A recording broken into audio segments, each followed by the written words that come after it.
Certes, on est allé un peu vite, mais sachez que la vie d'un déchet se termine très souvent là-bas, dans le continent de plastique.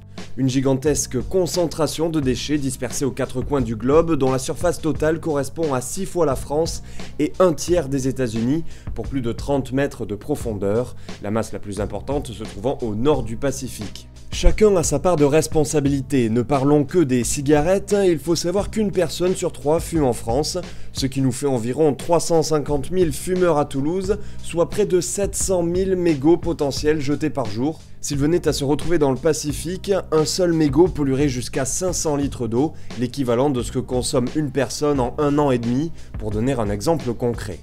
Et évidemment, il n'y a pas que les mégots, Toulouse tient la réputation peu reluisante de ville sale, mais la rendre propre ne se fait pas en un claquement de doigts, tout nettoyer coûterait chaque année plus de 22 millions d'euros, alors il faut autre chose. Il y a à Toulouse 750 agents municipaux qui travaillent dans cette optique, ainsi que des mesures répressives plutôt critiquées, 450 € pour une miction sur la voie publique ou une déjection canine, elles restent difficiles à appliquer. C'est pourquoi d'autres alternatives font leur apparition dans les esprits, les nudges.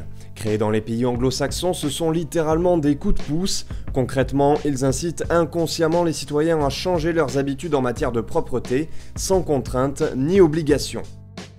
Si la répression symbolise la manière forte, les nudges sont la manière douce.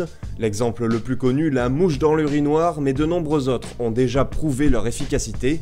En moyenne, le sentiment de propreté a augmenté de 20% chez les habitants des villes étant passés au nudge. L'association Toulouse Demain aimerait donner à la ville rose l'occasion de mettre en place ces leviers comportementaux. Pour ce faire, plusieurs partenariats sont souhaités avec la mairie, la Toulouse School of Economics pour qui des projets ont déjà été engagés, ainsi qu'avec des acteurs importants de la ville de Toulouse. Une dernière piste, intégrer le street art à ce plan de sensibilisation et de rééducation, changer le visage des rues toulousaines pour propulser la ville dans une ère de propreté citoyenne.